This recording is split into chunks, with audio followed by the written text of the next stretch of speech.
I'd like to welcome you all back to Community Arts of Elmira, and I'd like to present to you the Langdon Park mural.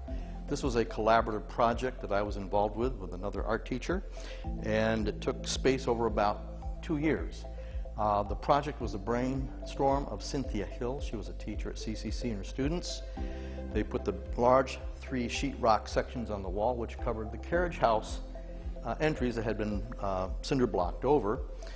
Her students painted the background trees and most of the sky, and at the end of their tenure the foreground was empty, and then I came in to finish the project.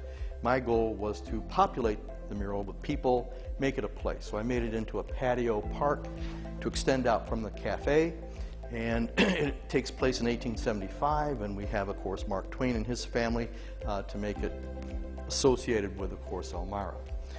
The mural is done in a technique called trompe l'oeil, which is translation French to trick of the eye. It's one-point perspective, which gives it a sense of depth that you can walk into. So you don't just see a picture on the wall, you walk into the picture from the room. The mural takes place in 3 sections.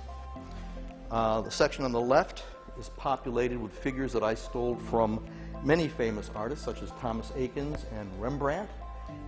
And it's, again, a 19th century setting where people are doing things that they would normally do in a park, reading a book, having a picnic.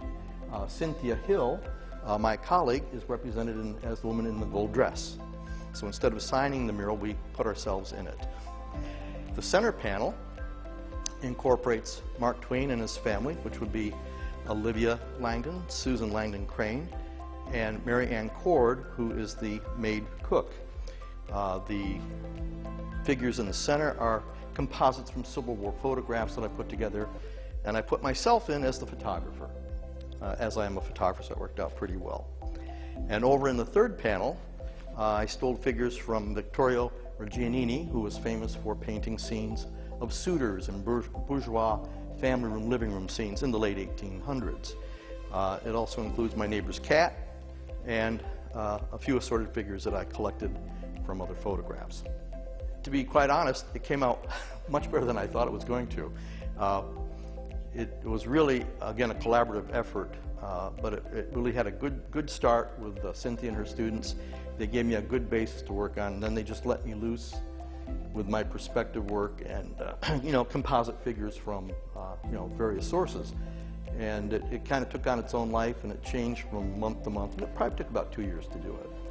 I was researching what to do with this, and my inspiration for this was Raphael's School of Athens, which is a high Renaissance piece at the Vatican, and it is that severe one-point perspective with all these characters receding into space, and I said that would be perfect to give the illusion of walking from one room into another room, and that was essentially what I was trying to achieve.